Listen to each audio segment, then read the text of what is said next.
시작해도 되나요? 오케이, 콜. 반갑습니다. 저는 이지용 형제고요. 너무 반갑습니다. 오랜만에 뵙는 것 같아요. MC는 감사합니다. 이제 아는 사람이 없을 텐데 같이 말씀 나누죠. 우리는 성경을 통해서 하나님, 그러니까 이스라엘 역사를 배울 수가 있어요. 그리고 이스라엘 역사를 통해서 우리는 하나님이 어떤 분이신지 배울 수 있지. 하나님이 어떤 성품을 가지셨고 하나님이 어떤 일을 하시고 어떤 계획을 가지고 계신지는 우리가 이스라엘의 역사를 통해서 배울 수가 있죠. 이스라엘의 역사의 시작이 언제였는가는 사실 관점에 따라 좀 다소 차이가 있어요. 많은 사람들은 이스라엘이 출애굽을 해서 시내산에 도착한 다음에 시내산의 사람과 언약을 맺었던 그때가 이스라엘의 시작이다라고 보는 사람들이 많지만 어떤 사람들은 아니라고 말해요. 왜냐하면 아니야 그때는 민족은 형성됐지만 땅은 없었잖아. 그래서 어떤 사람들은 이스라엘 백성들이 여호수아의 인도로 가나안 땅에 들어가서 정복 전쟁을 하고 지파별로 땅을 분배받은 다음에 드디어 그 땅을 소유하게 되었을 경우, 정착하게 되었을 때 그때가 이스라엘의 시작이야 라고 말하는 사람들도 있어요. 어떤 사람들은 아니야 이스라엘 시작은 그게 아니라 아브라함과 같이 가야 되지. 그래서 아브라함이 하나님의 부르심을 받아서 가나안 땅에 들어왔을 때 그때가 이스라엘의 시작이야 라고 말하는 사람들도 있어요. 물론 이것보다 또 다른 다양한 의견들도 있지만 이스라엘의 시작은 관점에 따라 다를 수는 있어요. 근데 아무튼 이스라엘의 그 긴 역사 동안에 얼마나 많은 다양한 일들이 있었는지는 우리가 성경을 통해서 충분히 배울 수가 있지요. 이스라엘의 긴 역사의 시간 동안 수많은 일들이 있었지만 그 중에서 가장 어둡고 가장 처절하고 처참하고 내일에 대한 어떤 소망도 가질 수가 없는 완벽한 절망,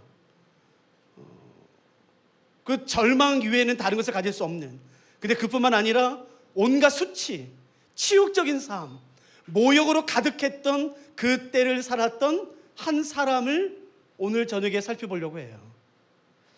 이것보다 더 심할 수 있을까? 물론 우리가 지금 코로나 시대를 살고 있지. 아니, 이거 비교할 수 없는 가장 절망과 어둠과 수치로 가득했던 그 때를 살았던 한 사람, 그 사람이 바로 다니엘이에요. 그래서 오늘 다니엘을 좀 같이 살펴보려고 해요.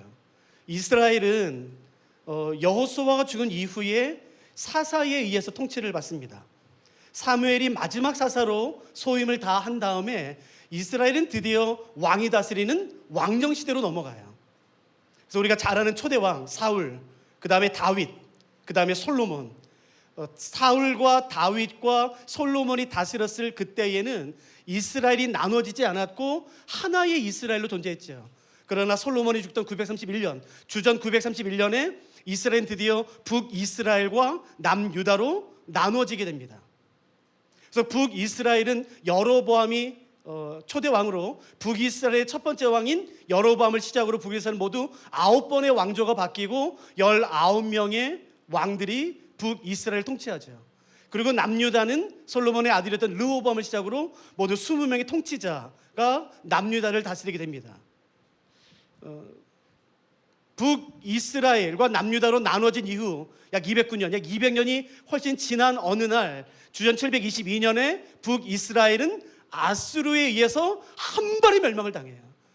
북이스라엘은 아수르의 사르곤 2세라는 굉장히 잔인한 왕에 의해서 한 번에 무너지고 멸망당하고 이 북이스라엘 백성들은 모두 아수르로 포로잡혀가죠. 북이스라엘이 멸망을 당하고 약 117년이 지난 어느 날 남유다 역시 멸망에 직면하게 됩니다. 북이스라엘은 한 번의 멸망을 당한 반면 남유다는 4번에 걸쳐서 멸망을 당해요. 605년, 597년, 586년, 582년. 바벨론의 느부갓네살이라는 전쟁광, 당시 최고의 위대한 왕 바벨론 느부갓네살에 의해서 남유다는 철저하게 짓밟히고 멸망을 당하죠. 그 중에 첫 번째 공격을 받아 침략을 당했을 때가 605년, 주전 605년이죠. 우리가 알고 있는 것처럼 605년에 바벨론의 느부갓네살은 예루살렘을 공격해서 남유다의 왕족과 귀족들 가운데 똑똑한 자녀들을, 어린아이들을 데리고 가요. 그때 함께 포로잡혀 온 사람이 바로 오늘 우리가 살펴보려고 하는 다니엘이에요. 다니엘이 몇 살 때 포로 잡혀갔는가는 성경에 나와 있지 않기 때문에 정확한 나이는 모르겠지만 10대로 추정이 되죠. 그리고 많은 유대인 학자들과 많은 기독교 학자들이 대부분 추정하는 나이는 한 15살 정도예요. 15살 정도면 오늘날 한국 나이로 중2 정도 되죠. 중학교 한 2학년 정도 되는 나이. 여러분 한번 상상해 보세요. 중학교 2학년 되는 어린 학생이 나라가 멸망하는 것을 직접 목도합니다. 전쟁을 경험해요. 코로나는 무섭죠. 근데 중학교 2학년 되는 어린 아이가 전쟁을 직접 목도하고 다른 나라의 무시무시한 왕, 그 왕이 자기 나라를 짓밟고 강제로 자기를 포로 잡아서 바벨론으로 끌고 가는 것을 경험합니다. 부모는 끌려오지 않았던 것으로 추정이 돼요. 그 당시 소년들만 데려갔다는 기록들이 있기 때문에 아마도 정확히 모르겠지만 부모와 떨어지는 그 경험, 모든 것이 낯설지. 언어를 배워야 되고 모든 문화가 낯설고 어느 것 하나 마음 들 수 없는, 그러니까 중학교 2학년 정도 나이 된 15살의 다니엘이 감당하기에는 그것은 결코 쉽지는 않아요. 그런데 기록에 의하면 이스라엘 백성, 이스라엘에서 잡혀온 다니엘과 사드락 메삭 아벳느고 그 아이들만 바벨론 교육을 받은 것이 아니라 바벨론 기록에 의하면 바벨론은 다른 나라를 정복하면은 그 나라의 왕족과 귀족들 가운데 아주 똑똑한 아이들을 데리고 잡아와요. 그리고 약 2년에서 3년 동안 교육을 시킨 다음에 다시 돌려보내는 기록들이 많지요. 그렇게 한 가장 중요한 이유는 뭐냐면은 바벨론의 문화와 언어와 세계관으로 무장시켜서, 종교로 무장시켜서 그 나라로 다시 돌려보내는 것이에요. 그래서 그 나라를 다스리게, 바벨론의 사상과 세계관과 문화로 그 나라를 다스리도록 보내는 거죠. 그때 가르쳤던 학문들이 나와 있어요. 기록에. 가장 먼저 언어죠. 바벨론 언어, 그리고 바벨론 문화, 그리고 법, 그리고 또 하나가 종교예요. 그리고 신화, 그리고 점성술, 그리고 점치는 법. 우리가 충분히 예상하듯 다니엘은 어려서부터 하나님의 말씀을 잘 배웠을 거예요. 우리가 알고 있듯이 유대인은 경건한 가정의 경우 아이가 되면 4살부터 12살까지 모세 오경을 통째로 암기시켜요. 그리고 모세 오경을 잘 양육시키죠. 그러니까 다니엘도 4살부터 12살까지 분명히 모세 오경에 대한 교육을 잘 받았을 거예요. 근데 그런 다니엘이 바벨론에 포로 잡혀왔어요. 언어 배우는 건 문제가 아니에요. 법 배우는 건 문제가 아니에요. 종교를 배워야 돼요. 근데 그 종교라는 것은 바벨론에겐 종교겠지만 유대인에게는, 다니엘에게는 그건 100% 우상이에요. 반은 동물 모양, 반은 사람 모양. 성경에서 분명히 금했던 그것을 내가 배워야 돼요. 바벨론 신화의 대부분은 귀신입니다. 악한 영들, 음란하게 짝이 없는 거짓과 술수와 그 음란과 살인을 일삼는 그 바벨론 신화를 내가 공부해야 돼. 내가 알아야 돼. 더군다나 점성술을 배우고 그 당시 참 기록에 의하면 점치는 법을 배워요. 왜냐하면 왕이 가끔, 아니 자주 물어봐요.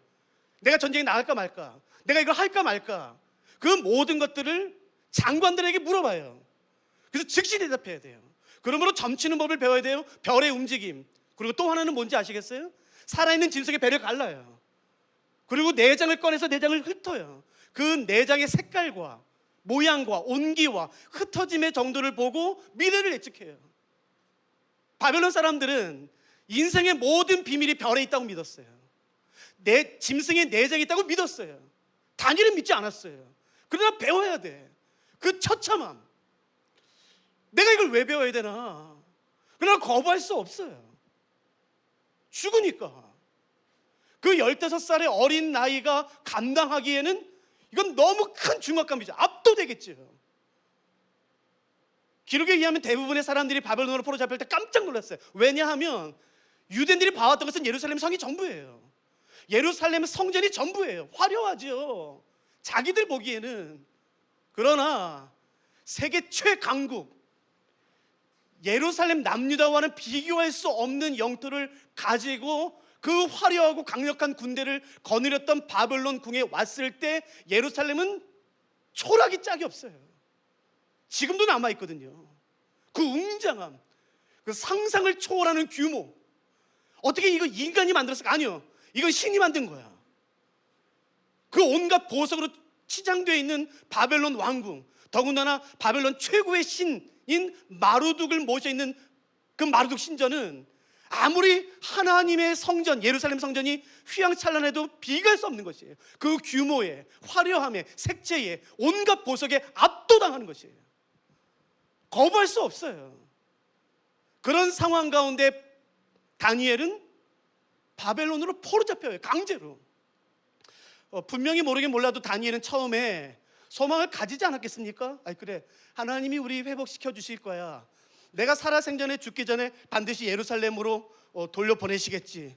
여러분, 내가 죽기 전까지 코로나 안 끝날 거라고 생각하는 사람이 있어요? 우리 그렇게 생각하는 사람 거의 없어요. 정상적인 사람이라면 이거 곧 끝날 거야. 그래? 다시 변이가 생겼어? 그래도 우리가 잘 이겨내겠지. 1, 2년은 다시 회복되겠지. 그런 거 다 가져요. 여러분, 다니엘이 그러지 않았겠습니까? 사드락, 메삭, 아벤노고는 그런 소원 없었겠어요? 다 소원 가졌겠죠.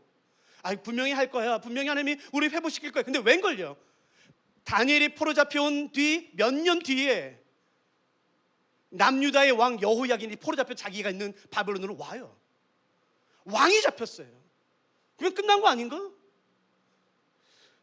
가졌던 모든 소망이 한순간에 무너져요. 왕은 좀 잡히지 말지. 왕은 좀 보호하지. 아니요. 왕이 잡혀요. 그래서 내가 지금 잡혀온 바벨론으로 똑같이 포로 잡혀요. 처참한 몰골을 하고 감옥에 갇혀요. 이제 소망 없지. 이제 다 끝났지. 완전 절망이죠. 그런데 거기에 한 가지 소식이 더 들려요. 누구도 예상하지 못했던, 상상하지 않았던, 자신이 잡혀오고 몇 년 뒤에 왕이 잡혀와요. 몇 년 뒤에 성전이 무너졌다는 소식을 바벨론에서 들어요. 어떻게 성전이 무너질 수 있을까? 왜냐하면 그 당시 성전은 하나님의 집이라고 불려졌는데, 하나님 뭐지 이게? 어떻게 집이 무너지지? 우리가 알듯이 그 당시의 전쟁은 나라와 나라, 민족과 민족과의 전쟁이 아니라 무기와 무기와의 싸움이 아니잖아요. 그 나라와 민족들이 섬기는 신과 신과의 전쟁이라고요. 아무리 하나님, 이스라엘 백성들이 죄를 범했다고 할지라도 어떻게 성전이 무너질지, 성전이 이해할 수 없는, 그리고 하나님의 도성이라고 불려졌던 예루살렘 성이 완전히 짓밟혀요. 불에 타서 소멸됩니다. 어떻게 이런 일이 일어날 수 있을까? 그러니까 지금 이 상황은 이스라엘의 시작을 어디로 봤든지 간에, 제가 왜 출애굽기 얘기를 하냐면은 그때를 가장 처참할 때로 본다고 아니라고요. 언제를 시작으로 봤든지 간에 그 긴 이스라엘 역사 가운데 가장 처참하며 어둡고 절망적이고 내리된 어떤 소망도 가질 수 없고 치욕적인 역사를 골라라. 그럼 바로 이때예요. 그때를 살았던 사람이 바로 다니엘이죠. 어디에도 마음을 둘 데가 없어요. 왕도 잡혀오고 성전도 무너지고 돌아간다 할지라도 성전은 무너져 있어요. 제사를 드릴 수 없어요. 근데 그때 다니엘이 개인적으로 치욕적인 일을 당합니다. 우리가 다 아는 거예요. 다니엘의 이름이 강제로 바뀌어요. 혹시 다니엘의 이름 뜻을 아세요? 다니엘, 사람의 이름 끝에 엘 혹은 야 혹은 요자가 들어가면 이렇게 하나님이라는 뜻이잖아요. 우리가 다 알죠. 다니엘은 하나님은 나의 심판, 하나님은 나의 심판자라는 뜻이에요. 자기의 이름은 뭘 의미하냐면은 하나님만이 이 세상의 진정한 심판자셔, 왕이셔, 주권자셔, 통치자셔 라는 인정이라고요. 단지 심판하는 게 아니라 왕이라는 뜻이라고요. 자기 이름이 불려질 때마다 하나님의 이름이 선포되고 하나님의 이름이 높임받고 인정받아요. 근데 다니엘 이름이 우리가 아는 것처럼 벨드사살로 바뀝니다. 벨드사살의 이름 뜻을 아세요? 벨이요, 이 생명을 보호하소서라는 뜻이에요.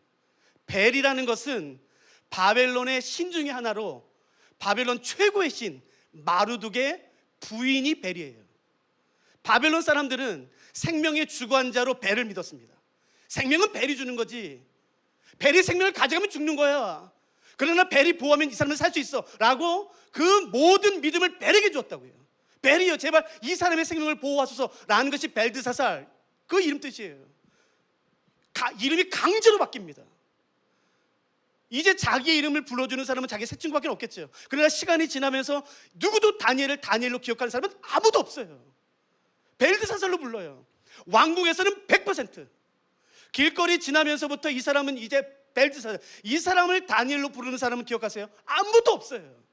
벨드사살. 너무나 아이러니한 것은 자신이 잘해서 자기의 이름이 다른 사람에게 불려질수록 벨이 높임을 받아요. 우상이 높임을 받아요. 우상이 예배를 받아요. 우상이 경배를 받아요.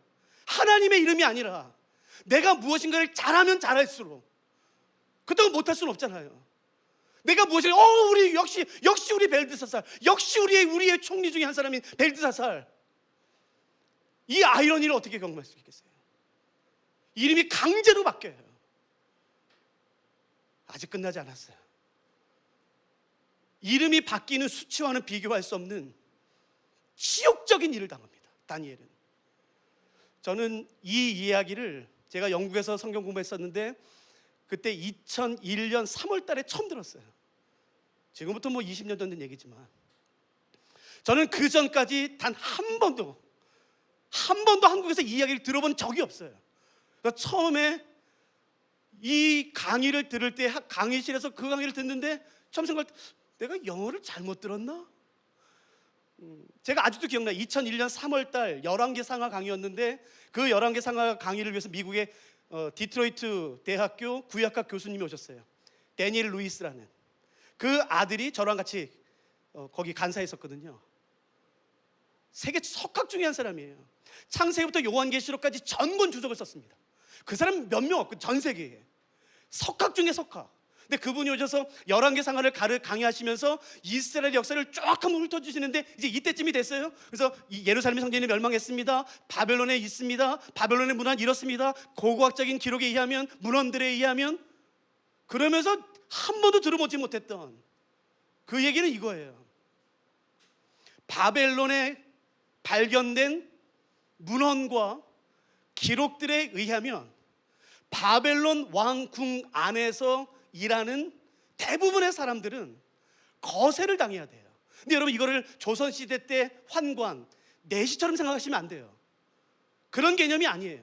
비서실장, 장관, 대부분의 사람들이 궁 안에서, 바벨론 궁 안에서 느부갓네살과 함께 일하는 경우에 대부분이 거세를 당합니다. 그래서 그분이 뭐라고 말했냐면 2001년 3월 달에, 아직도 기억나요. 이건 정확한 기록입니다. 그러므로 어쩌면 다니엘이 왕궁 안에서 느부갓네살 곁에서 일했기 때문에 다니엘이 거세를 당했을 가능성은 99% 이상입니다. 그러나 사드락과 메삭과 아벳느고는 달라요. 왜냐하면 본문에 보시면은 사드락과 메삭과 아벳느고, 다니엘의 세 친구는 다른 도로, 다른 지방으로 파견당해요. 그렇기 때문에 그 사람들은 가능성은 떨어지겠지만 다니엘이 거세를 당했을 가능성은 99% 이상입니다. 저는 그 얘기를 처음 들었어요. 아마 지금도 처음 듣는 사람이 있을걸요. 그래서 제가 그때 영어 자료를 거의 다 살펴봤어요. 그랬더니 정말 그게 나와요. 깜짝 놀랐어요. 이게 왜 중요한지 아세요? 우리가 가지고 있는 구약성경 신명기 23장 1절에 하면 거세당한 사람은 절대로 의인의 회중에 들어오지 못해요. 하나님 나라에서 배제당합니다. 하나님 나라에서 쫓겨나요. 거절당한 사람이에요. 저주받은 사람은 인정돼요. 여러분, 이게 다니엘이 원해서 그런 게 아니에요. 만일 여러분, 그러면은 목사님은 다니엘이 거세당했다고 생각합니까? 예, 저는 그 이후로 생각이 바뀌었어요. 제가 그 바벨론의 여러 문헌을 살펴봤더니 정말 그 문헌들이 나와요. 물론 100%라고 말할 수는 없겠지만 어떤 분은 반대하기도 해요. 그러나 대부분의 학자들은 다니엘이 거세당했을 확률을 99% 이상으로 봐요. 여러분, 그 수치. 그래서 여러분 잘 보세요. 다니엘은 그 당시 바벨론에, 페르시아에 유대인 회당이 있다고 지금 고고학적으로 이미 밝혀졌거든요. 다니엘서 어디에도 회당에 가서 기도했단 말이 없어요. 어디서 기도하는지 기억나세요? 자기 집에서 혼자 창문을 열어 예루살렘을 향해 기도해요. 어디도 공동체 같다는 말이 없어요. 그리고 다니엘의 부인과 자녀에 대한 언급이 전혀 없습니다. 그래서 많은 학자들이 그렇게 풀어요. 여러분, 그 수치, 내가 원하지 않았어. 내 이름이 바뀌었어요. 강제로. 내 이름이 불려질 때마다 존재하지도 않는 그 벨신이 영광을 받고 존귀하게 되고, 마치 벨에게 나의 생명이 있는 것처럼, 마치 벨이 나에게 축복해줘서 내가 이렇게 잘 된 것처럼, 그 거세당한 치욕, 그 수치, 하나님 나라에서 거절당한, 어쩌면 다니엘이 이렇게 생각하지 않았을까요? 어쩌면 차라리 죽자, 내가 이 치욕을 당할 바에야 차라리 죽는 게 낫지, 내가 살아서 무슨 의미가 있나, 내가 기도한들 거세당한, 이름이 바뀐 나의 기도를 하나님이 뭘 들어주시겠나 라는 수많은 갈등들, 그 자기를 향한 그 번민, 연민, 그 저주스러운 마음, 분노, 여기까지 따라오셨어요? 그런데 다니엘이 거세를 당한 지, 이름이 바뀐 지 약 60년이 지난 어느 날, 여러분 한번 상상해 보세요. 아마 잡혀온 초기에 3년 동안에는 사드락 메삭 아벳느고가 같이 공부했으니까 그때는 다니엘을 다니엘로 불러줬겠죠. 야 다니엘아, 다니엘아. 그러나 사드락 메삭 아벳느고도 떠나고 이제 다니엘이 바벨론궁에 있었을 때 누구도 다니엘을 다니엘로 불러준 사람은 아무도 없어요. 벨드사살이지. 60년 동안, 60년 이상 동안 단 한 번도 들어오지 못했던 말이 자기 이름이에요. 자기는 스스로 그렇게 말하는지 모르겠지만 그 벨드사살, 이름이 바뀌고 약 60년이 지난 어느 날 다니엘이 기도합니다. 이스라엘을 위해 기도해요. 예루살렘을 위해 기도해요. 근데 그때 하나님이 가브리엘을 다니엘에게 보내세요. 그 장면이 다니엘서 9장이에요. 저는 다니엘서 9장을 정말 좋아하는데, 그 다니엘의 중보 기도를 정말 좋아하는데, 그 중에서 가브리엘이 했던 말을 전 진짜 좋아해요. 혹시 성경 가지셨다면 한번 저랑 이제 같이 한번 펴기 시작할까요? 다니엘서 9장.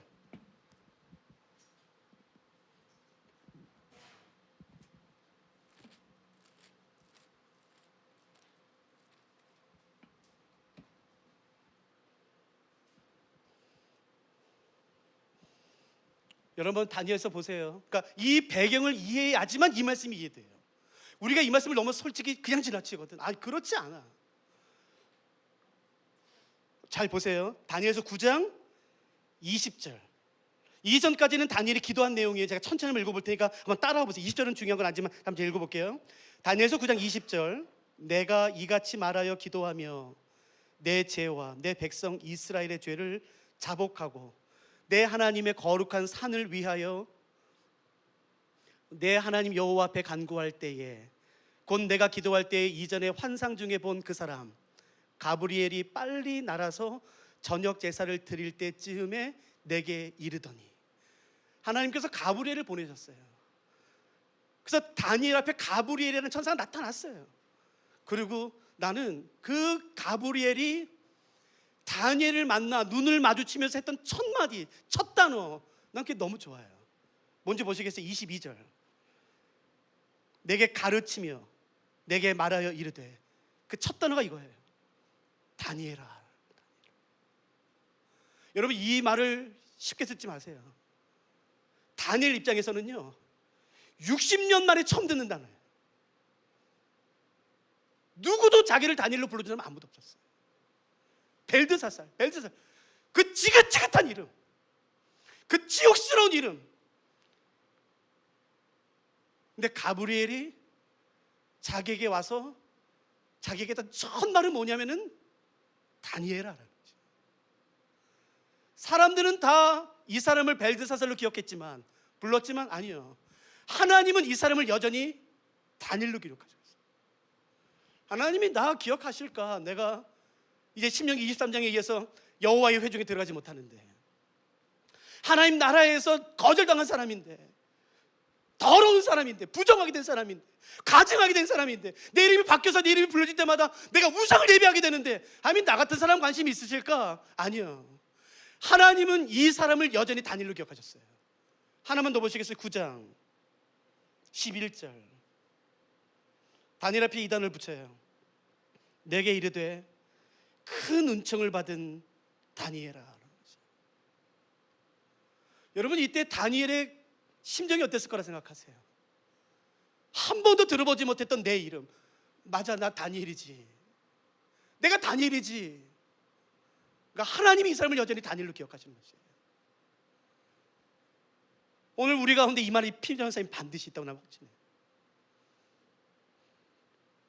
몸부림치는 사람이 있지. 그러나 그 벗을 수 없는 그 죄, 그 연약함, 그 수치, 하나님의 축복받기 위해서가 아니라 그냥 이거라도 하기 위해 몸부림쳤던 사람들, 기억하세요. 하나님이 여전히 나를 그 이름을 기억하시는 것이. 다니엘아, 재민아, 용이라, 미안해, 내가 요즘 대학생 이름 잘 몰라서. 그 이 따뜻함, 다니엘이 얼마나 좋았을까. 난 분명히 확신해. 이때 다니엘은 분명히 울었을 것 같아. 사실 제가 여기서 해주고 싶은 제 개인 이야기가 있거든요. 오늘도 제가 어디 갔다 오는데, 갔다 오는 내내 고민했어요. 내가 이 얘기를 해줄까? 근데 그 얘기는 거의 한 15분 걸리거든. 아유, 그러면 오늘 설교는 끝이다. 그래서 안 하려고. 아니, 그러면 안 돼. 이제 시작이에요, 다니엘. 무슨 소리야, 지금 가야지. 그러니까 저는 하나님이 다니엘에게 사명을 주시기 전에, 어떤 것을 비밀을 말씀하시기 전에 다니엘의 이름을 불러주신 것이 너무 감사하더라고요. 너무너무. 여러분도 하나님에게 듣고 싶은 말 있어요? 난 있어.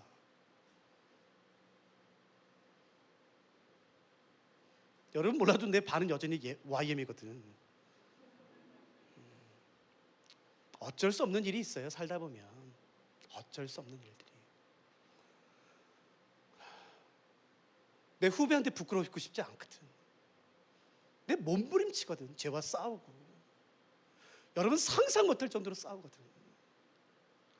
나는 예수님에게, 하나님에게 이 말 한마디 들으면 듣고 싶었다. 지웅아, 수고했다. 이제 됐다. 이제 쉬어라.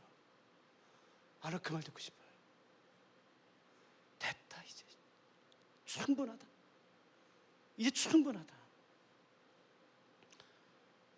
이 말을 들었을 때 다니엘 얼마나 좋았을까. 하나님이 우리를 그렇게 여전히 기억하세요.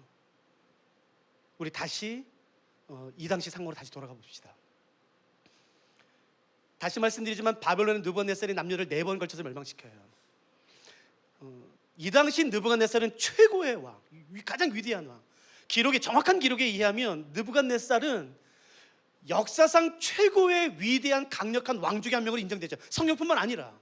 그리고 정확한 기록에 의하면 25살 때, 즉 왕이 되기 전 왕자 시절에도 이미 이집트를 공격해서 큰 승리를 거뒀던 사람이 느부갓네살이에요. 누구도 느부갓네살을 건드릴 수 없어요. 대항할 수 없어. 그 카리스마, 강력함, 리더십. 당시 가장 넓은 땅을 통치했고 가장 많은 백성들을 거느렸고, 전 세계에서 그의 말 한마디면 다른 새도 떨어지고 누구도 거부할 수 없는. 여러분 그거 아세요? 그 공중정원이라는 거 들어보셨어요? 그 불가사의 중에 하나잖아요.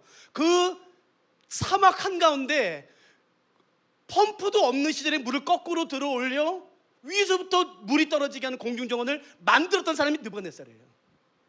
기가 막힌 통치자입니다. 지혜, 지식뿐만 아니라 두려움이 없어요. 바벨론의 느부갓네살에 싸웠던 전적을 보면 두려움이 없어요. 거침이 없어요. 그냥 쫙 밀고 나가죠.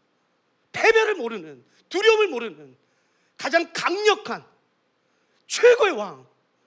그런데 다니엘서에 보면 그 두려울 것이 없는 모든 것을 가진 그 강력한 느부갓네살이 한순간에 짐승같이 돼요. 혹시 기억하세요? 혹시 다니엘서를 모르면 오늘 밤에 꼭 한번 볼래요? 봐요. 이 느부갓네살이 한순간에 짐승처럼 바뀌어요. 짐승처럼, 소처럼 풀을 뜯어먹어요. 땅을 기어다녀요. 머리와 몸에 난 털을 깎지 못해서 누가 봐도 짐승처럼 보여요. 이성이 사라져요. 미친 사람처럼 돼요. 그래서 다른 바벨론 기록에 의하면 이 느부갓네살의 기록이 한순간에 비어 있습니다.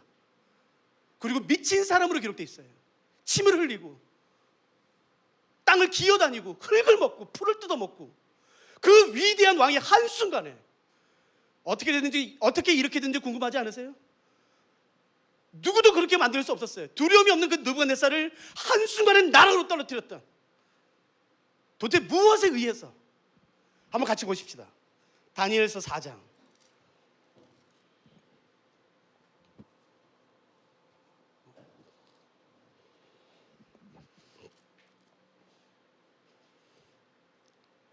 다니엘서 4장 33절 먼저 볼까요? 33절 결과죠. 4장 33절. 바로 그때의 이 일이 나 느부갓네살에게 응함으로 내가 사람에게 쫓겨나서 소처럼 풀을 먹으며 몸이 하늘 이슬에 젖고, 그냥 길바닥에 자는 거겠죠. 머리털이 독수리 털과 같이 자랐고 손톱은 새 발톱과 같이 되었더라. 딱 미친 사람 돼요. 놀랍지 않아요? 세상의 모든 부러울 것 없는 권력을 가졌던 그 화려함, 가장 강력한 위대한 왕이 한순간에 이렇게 돼요. 무엇이 그를 이렇게 만들었는지 성경이 명확히 말합니다.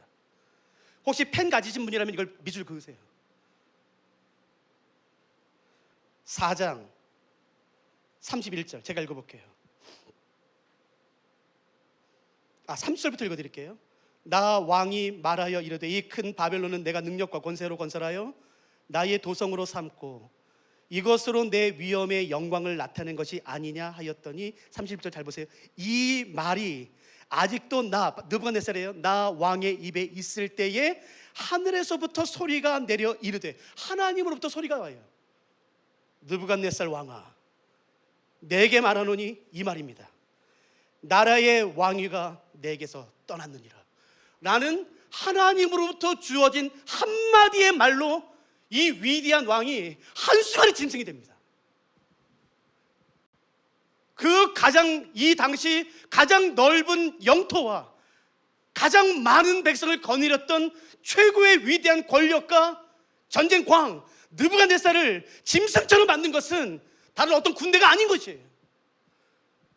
어떤 위대한 왕이 아닌 것이에요. 어떤 물리적인 힘이 아닌 것입니다. 하나님의 말씀 한마디인 것이에요.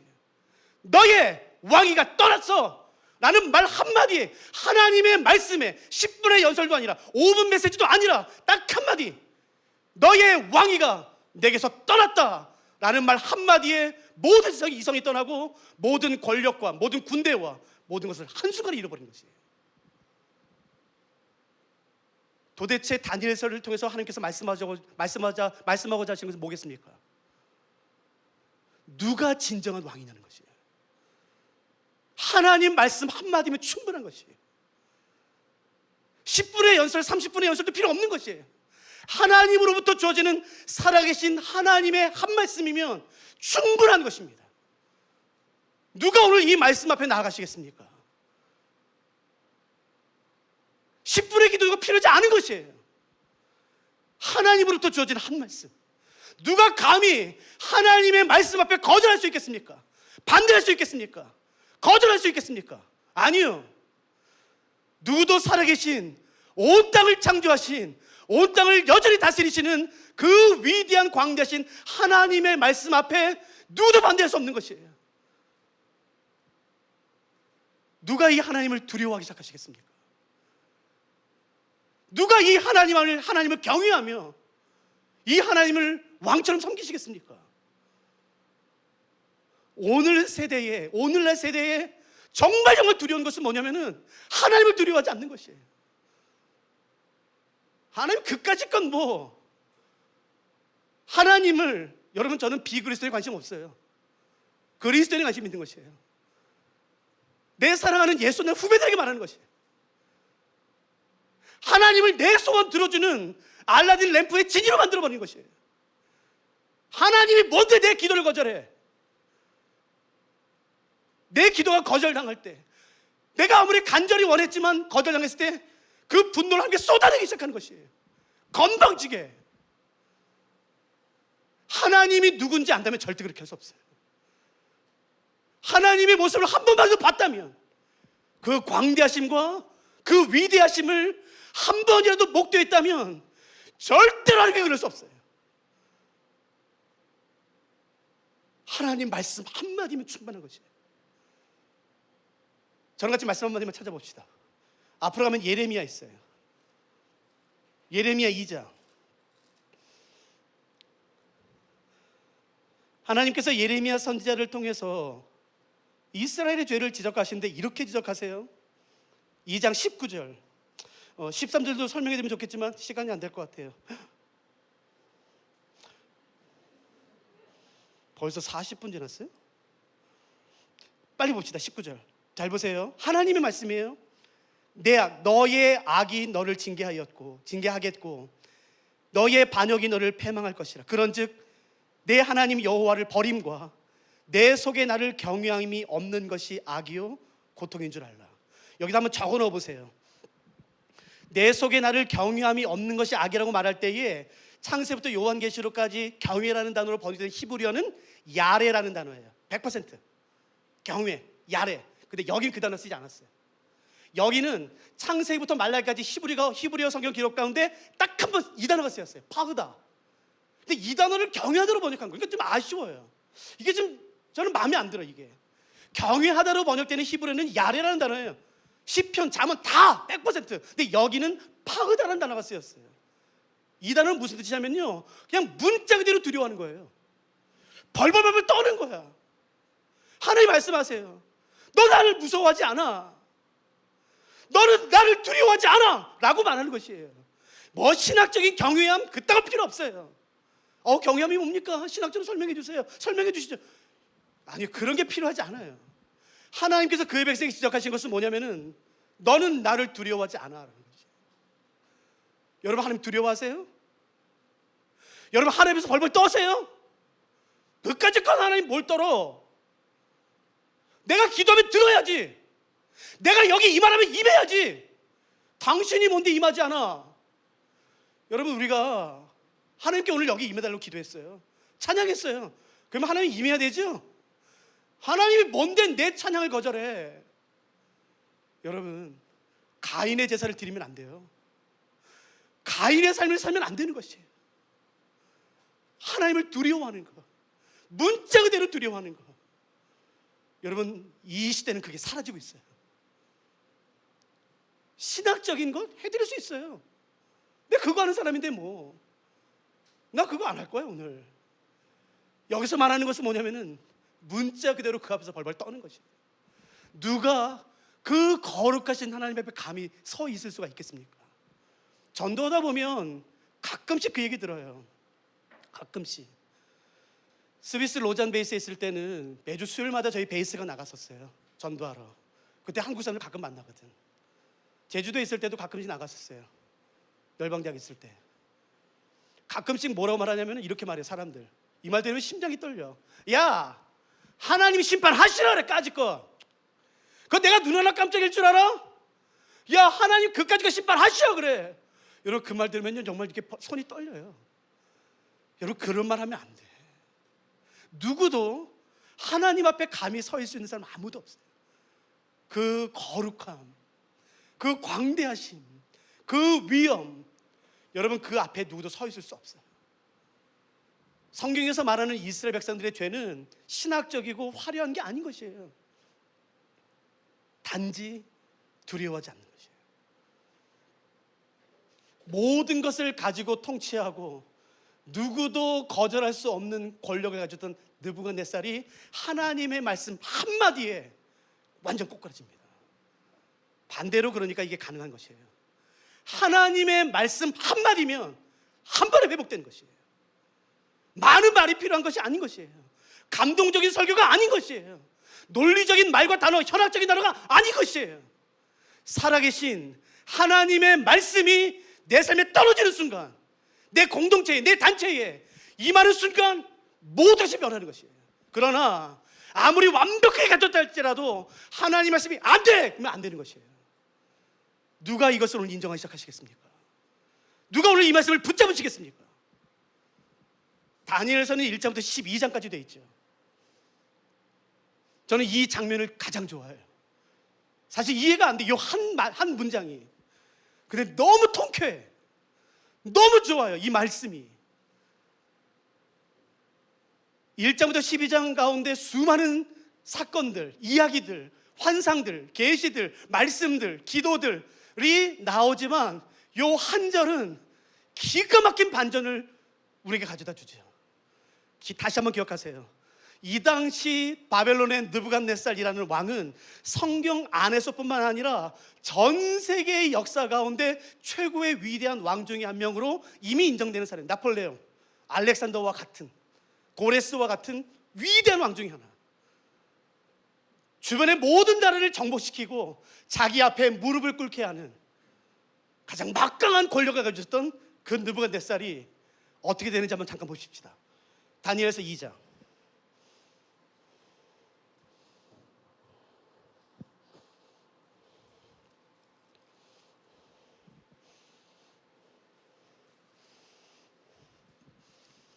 다니엘서 2장의 요 한 구절은 이해가 안 돼요. 어떻게 이런 일이 일어날 수 있을까?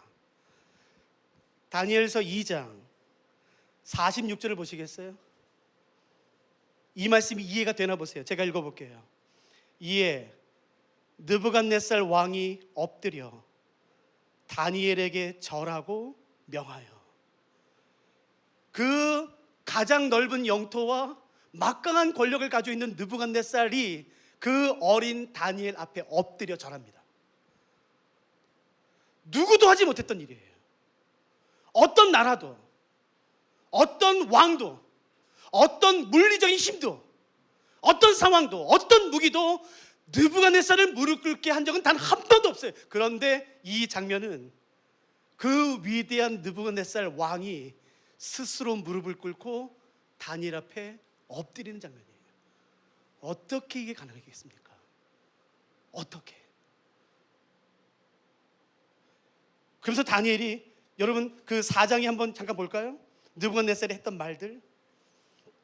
이성이 돌아왔을 때에 이런 말을 하죠. 4장 34절 35절 보세요. 그 기한이 참에 나 느부갓네살이 하늘을 우러러 보았더니 내 총명이 다시 내게로 돌아온지라. 이에 내가 지극히 높으신 이에게 감사하며 영생하시는 이를 찬양하고 경배하였나니 그 권세는 영원한 권세요 그 나라는 대대에 이르리로다. 땅의 모든 사람들을 없는 것 같이 여기시며 하늘의 군대에게든지 땅의 사람에게든지 그는 자기 뜻대로 행하시나니 그의 손을 금하든지 혹시 이러기를 내가 무엇을 하느냐 할 자가 아무도 없느니라. 37절. 그러므로 지금 나 느부갓네살은 하늘의 왕을 찬양하며 칭송하며 경배하노니 그의 일이 다 진실하고 그의 행하심이 의로우심으로 교만하게 행하는 자를 그가 능히 낮추심이라 라는 위대한 선언을 하죠. 그리고 이 느부갓네살이 그 어린 다니엘 앞에 무릎을 꿇어요.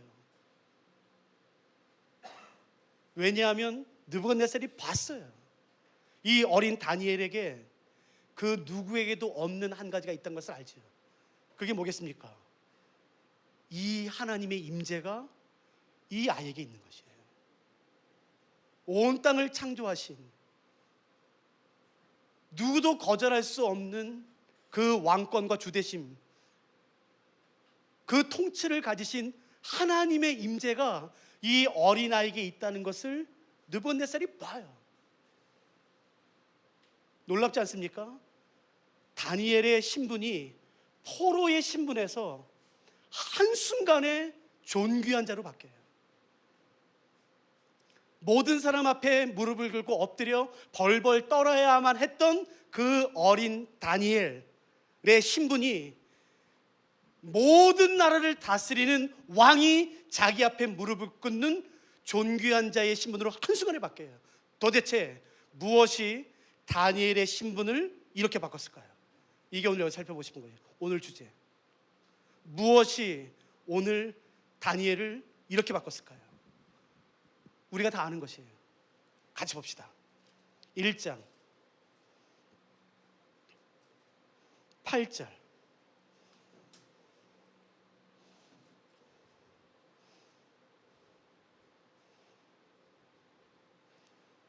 8절.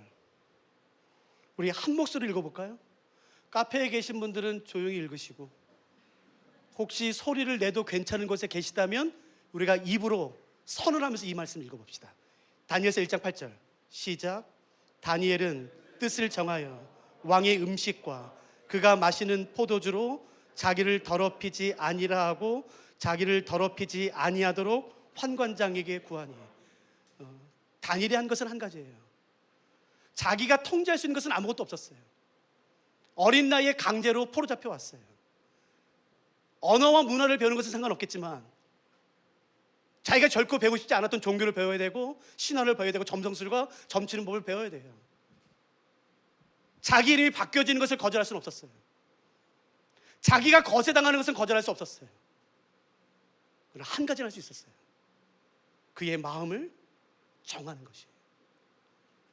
그의 뜻을 정하는 것이에요. 내가 비록 바벨론에 살지만 바벨론에 속하지 않기로 결정하는 것이에요. 내가 비록 바벨론에 살지만 바벨론의 가치와 문화와 상식과 세계관과 그 음란함을 따르지 않기로 결정하는 것이에요. 여기서 말하는 뜻은 히브리어로 레브라는 단어가 쓰였어요. 이 레브는 뜻으로 번역해도 되지만 아니요, 성경에서 더 많이 번역되는 단어는 마음이에요. 정하다 라는 단어로 번역된 히브리어는 숨이라는 단어인데, 숨은 결정하다는 단어로 번역할 수 있어요? 아니요. 그것보다 어떤 게 더 많이 번역되냐면 두다, 놓다로 번역될 수 있어요. 그러니까 이 문장 이렇게 번역할 수 있겠죠. 다니엘은 그의 마음을 두었어요. 자기의 마음을 붙잡고 하나님에게 자기의 마음을 두었어요. 내가 내 이름이 바뀌는 것을 바꿀 수는 없지만 그 칼이 나를 수치스럽게 맞는 것을 내가 막을 수는 없지만, 내가 포로 잡혀서 그 이방의 더러운 땅에 온 것을 내가 막을 수는 없지만, 내가 비록 바벨론에 산다 할지라도 나는 바벨론에 속하지 않기로 결정하는 것이에요. 내가 비록 바벨론에 살지만 내 마음은 하나님의 두기로 결정하는 것이에요. 바벨론에서 말하는 상식과 가치관을 따르지 않기로 결정하는 것이에요. 누가 오늘 다니엘처럼 자신의 마음을 하나님께 두시겠습니까? 오늘날 우리가 사는 대한민국은 이 당시 바벨론과 굉장히 비슷해요. 그 음란함, 수많은 우상들. 저희 교육자 중에 한 명이 여기 홍대에서 금요일마다 와요. 그래서 사진을 찍어서 보내요. 그래서 한번 봤었어요. 수많은 점집들. 이제 그게 문화가 됐어요. 그냥 재미로 보는 거죠. 기독교인 할지라도. 아니요, 절대로 하면 안 되는 것이에요. 농담이라도 하면 안 되는 것이에요. 다 그렇게 해. 그렇게 해야지 사람들이 재밌지. 아니요, 이 정도는 괜찮지 않을까요? 성적으로? 요즘 누가 그렇게 말합니까? 고리타분하게.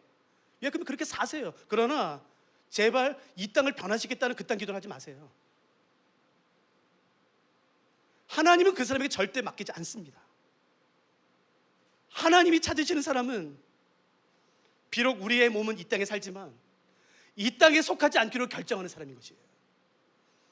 이 땅의 가치관과 세계관을 따르지 않고 하나님의 말씀을 내 삶의 기준으로 삼아 내 삶 하나님께 드리기로 결정하는 사람인 것이에요. 이 세상은, 하나님의 나라는 탁월한 사람에 의해서 임하고 확장되는 것이 아니라 다르게 살기로 결정한 사람에 의해서 임하고 확장되는 것입니다. 누가 오늘 내 뜻을 하나님에게 두시겠습니까? 내 사랑하는 예수 존재하는 후배들, 거룩함의 기준을 낮추지 마세요. 제발 거룩함의 기준을 낮추지 마세요. 그 정도 죄들 안 짓고 어떻게 사냐? 사람이라면 다 살아. 아니, 다 그리스도인, 목사도 그렇게 살아. 그 정도의 죄는 다 져. 아니에요. 절대 아닌 것이야. 거룩함의 기준을 낮추지 마세요. 거룩함의 기준을 더 높이는 것이에요. 아무리 이렇게 하면은 더 많은 명예가 주어지고 더 많은 재정이 주어진다 할지라도 아닌 것이에요. 이렇게 하면 저 사람보다 더 빨리 갈 수 있다 할지라도 절대로 하면 안 되는 것이 있는 것이에요. 하나님의 말씀을 내 삶의 기준으로 삼아 다니엘처럼 뜻을 정하는 것이에요. 그때 뜻을 정했을 때 하나님이 어떻게 다니엘에게 하셨는지 바로 그 다음 절 한번 보실까요? 바로 그 다음 절 9절. 하나님이 다니엘로 하여금 환관장에게 은혜와 궁유를 얻게 하신지라. 우리에게 필요한 은혜는 하나님에게 오는 것이에요. 내게 필요한 궁율과 사랑은 하나님에게 오는 것이에요. 교수가 주는 게 아닌 것이에요. 어떤 사장과 이사가 주는 게 아닌 것이에요. 내 선배가 주는 게 아닌 것이에요. 내게 필요한 은혜, 내게 필요한 궁율, 생명, 그 모든 능력은 오직 하나님으로부터 오는 것이에요. 누가 오늘 하나님에게만 무릎을 꿇으시겠습니까? 이 세상의 수많은 사상과 하나님을 대적하게 높아지는 수많은 이론들 가운데 누가 오늘 하나님 앞에만 무릎을 꿇으시겠습니까? 예수를 그리스도로 믿는 사람들을 부르는 이름은 그리스도인이죠. 근데 기억하세요. 그리스도인은 성경에 딱 3번밖에 나오지 않아요. 사도행전 11장 26장 딱 2번, 그리고 베드로전서 4장 1번, 3번밖에 나오지 않아요. 딱 3번. 예수님을 그리스도로 믿는 사람들을 부르는 더 많은 별명은, 표현은 그리스도인이 아니라 제자란 표현입니다. 제자. 제자가 누군지 아세요? 우리 이 말만 하고 마칠까요? 제자가 누군지 아세요? 제자는 학생이 아니에요. 말장난이 아니니까 한번 들어보세요. 학생은 특정한 장소에서 특정한 시간에 모여 말과 글을 통해 선생님으로부터 가르침을 받는 사람을 우리는 학생이라 불러요. 그렇기 때문에 장소가 필요하죠. 특정한 시간이 정해져요. 시작 시간과 마치는 시간이. 그러나 제자는 아닙니다. 특정한 장소에서 배움을 받지 않아요. 특정한 시간에만 모이지 않아요. 모든 시간에, 모든 장소에 자신의 선생님과 함께 살면서 삶을 통해, 말과 글을 포함한 삶을 통해 배우는 사람이 제자예요. 여러분, 제자는 무리가 아닙니다. 예수님 당시에 예수님 주변에는 수많은 사람이 따라다녔죠. 그 수많은 사람은 크게 두 그룹으로 나눌 수가 있어요. 첫째는 무리들, 두 번째는 제자들. 똑같아요, 둘 다. 예수님 사랑해요. 환호성을 질러요. 박수갈채를 보내요. 휘파람을 불어요. 예수님이 거기 하면 쭉 몰려서 가고, 예수님이 저기 하면 쭉 몰려서 가고. 무리나 제자나 똑같지요.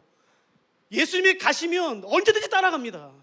예수님을 환호성 지르고 박수갈채를 보내요. 그러나 무리는 절대로 자신의 것을 포기하지 않습니다.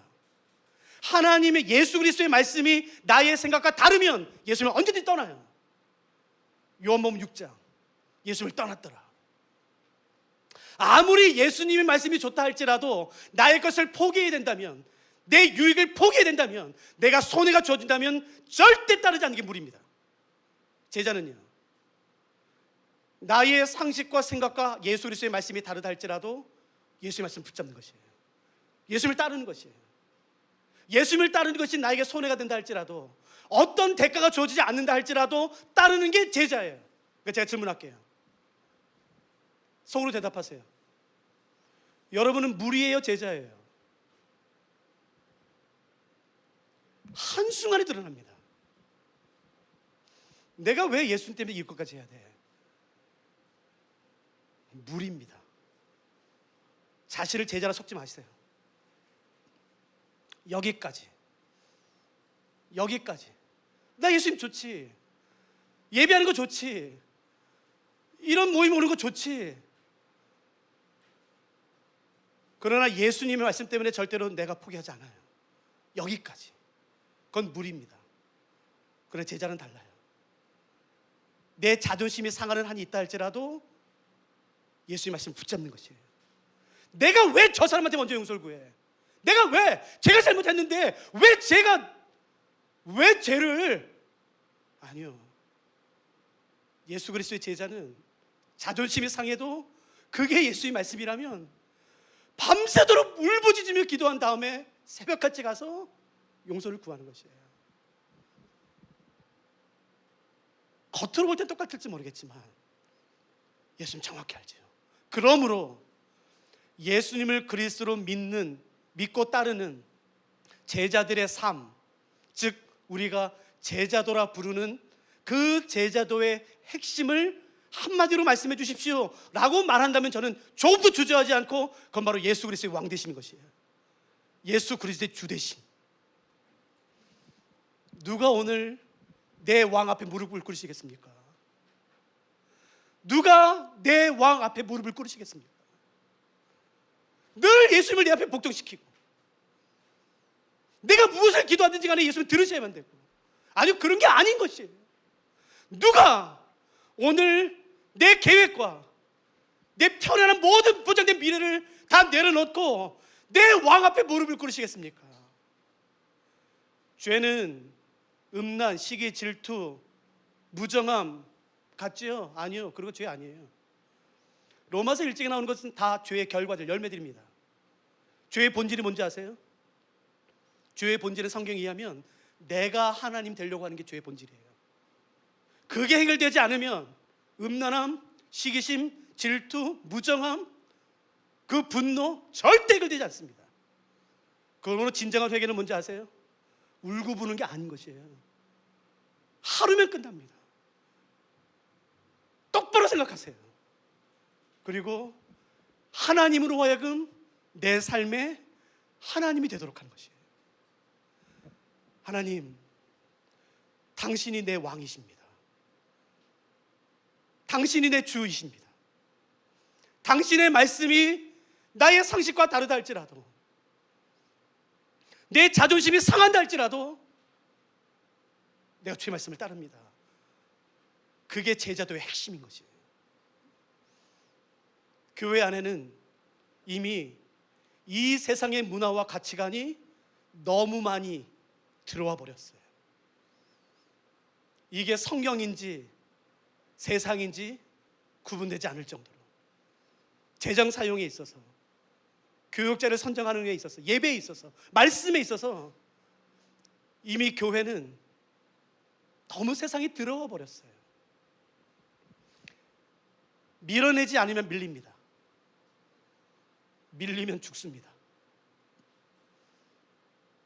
예수전도단 안에 이미 너무 많은 세상 것들이 들어와 버렸어요. 하나님께서 우리에게 주지 않으셨음에도 불구하고 쥐고 있는 것들이 있는 것이에요. 우리에게 언제부터 자리가 중요했습니까? 우리에게 언제부터 사람의 인정이 중요했습니까? 예수전도단은 무식한 단체예요.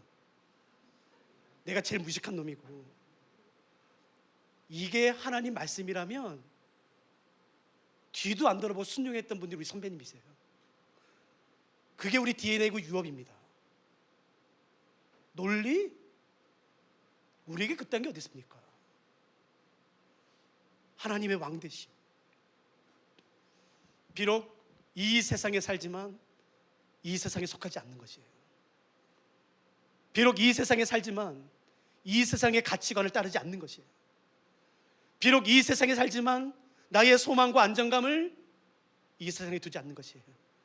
내 주 되신 예수 그리스도, 그분에게만 내 소망을 두는 것이에요. 누가 오늘 그 하나님 앞에 나가시겠습니까? 그리고 그 하나님 앞에서 각자 반응하기 시작하시겠습니까? 난 절대로 이 부분에 있어서는 여러분에게 뒤처지지 않을 거예요. 내가 이제 시은인데 내가 젊은 청년들 절대 지지 않을 거야. 권리 포기? 내가 제일 먼저 할 거야. 내 왕을 위해서. 누가 오늘 그런 삶을 살기로 결정하시겠습니까? 우리 먼저 하나님 바라보십시다. 하나님이 어떤 분이신지, 그 높고 위대하시고 광대하신 하나님을 우리가 먼저 바라보기 시작하십시다. 미안해요, 설교 길게 해서. 우리 찬양할래요? 우리 찬양하면서 하나님이 어떤 분이신지 선포하고 그 앞에 나가기 시작하십시다.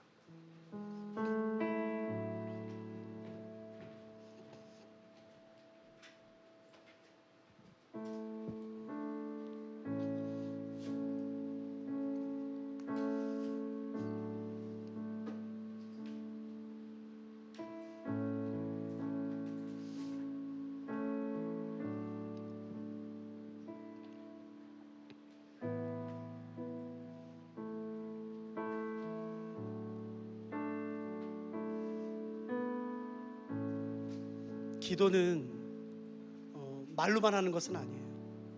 온몸으로 하는 것입니다. 여러분이 있는 곳에서 무릎을 꿇으셨으면 무릎을 꿇기를 원한다면 무릎을 꿇으세요. 엎드리길 원하신다면 엎드리세요. 내 왕에게 드릴 수 있는 최고의 경배를 드리는 것이에요. 그분을 나의 왕으로 인정하고 하나님으로 하여금 하나님이 되게 하신 것입니다. 우리 같이 찬양하면서 하나님 보좌 앞에 나가기 시작하십시다.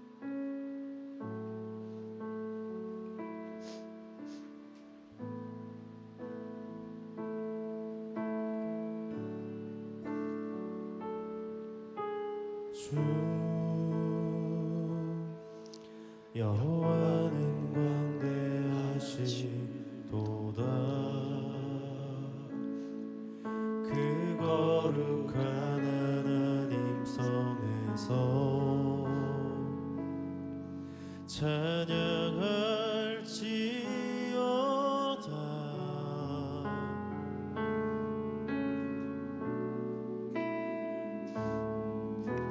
주 승리 우리에게 주셨도다. 모든 원수 물리치셨네. 엎드려 절하세.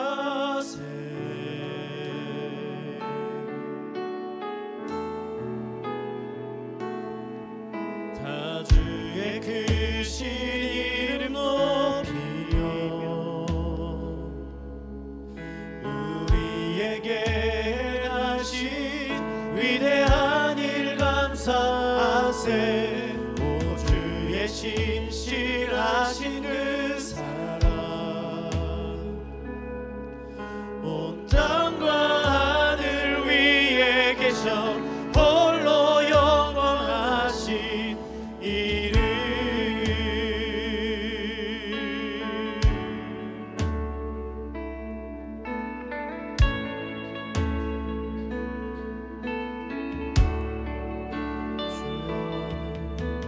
주 여호와는 광대하시도다. 그 거룩한 하나님 성에서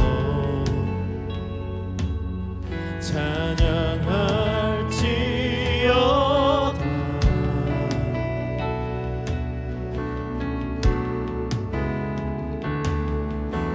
주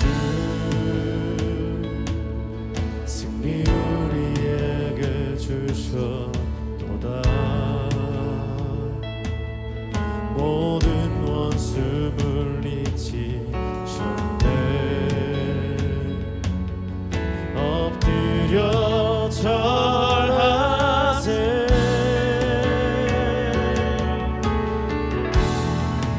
아멘.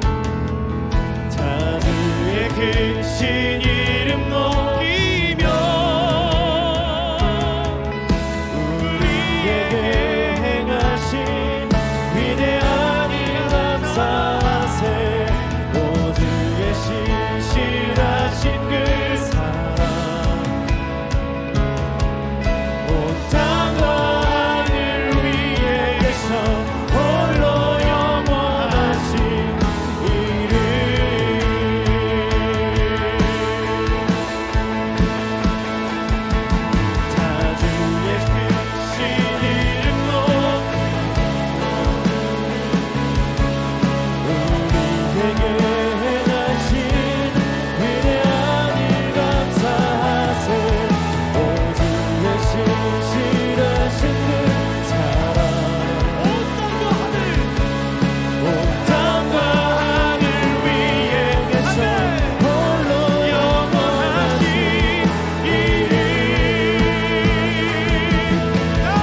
찬송과 존귀와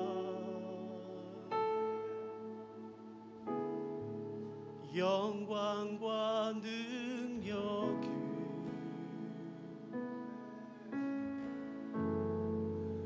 영원토록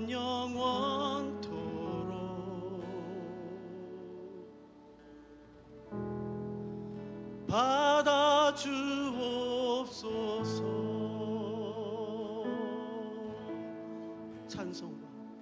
찬송과 존귀와 우리 하나님이 어떤 분이신지 선포하십시다. 영광과 능력이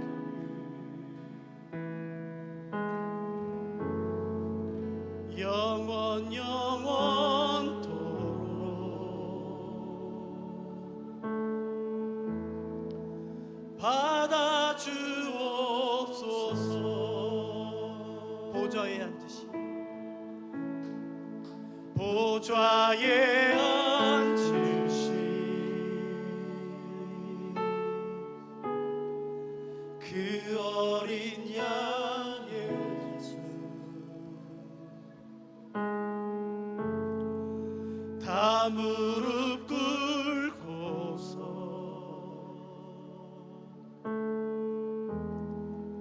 주 경배하리. 그래서 우리 기도합시다. 나는 하나님을 우리 앞에 무릎 꿇게 하고 싶은 마음이 조금도 없어요. 그분이 받으셔야 되는 영광, 그 이름에 합당한 영광을 드리고 싶은 것이에요. 이 정도 가지고는 안 되는 것입니다. 하나님, 우리의 모든 삶을 통해 하나님이 받으시기에 합당한 영광을 받아주십시오. 그 영광과 존귀와 능력과 지혜와 부와 명예와 그 모든 것들을 받아주시옵소서. 하나님, 우리의 왕이십니다. 나의 교만함을 꺾어주시고 이 세상에 물들어 있는 그 모든 것들을 성령의 불로 다 태워주시며 내 마음을 하나님께 두며 나의 뜻을 정하는 그런 밤이 될 수 있도록 도와주시옵소서. 우리 그렇게 기도하며 하나님의 왕되심을 선포하고 인정하고 우리가 다시 한번 내 삶을 위탁하며 주의 보좌 앞에 나가기 시작하십시다. 우리 같이 기도하기 시작하십시다. 우리 기도하십시다.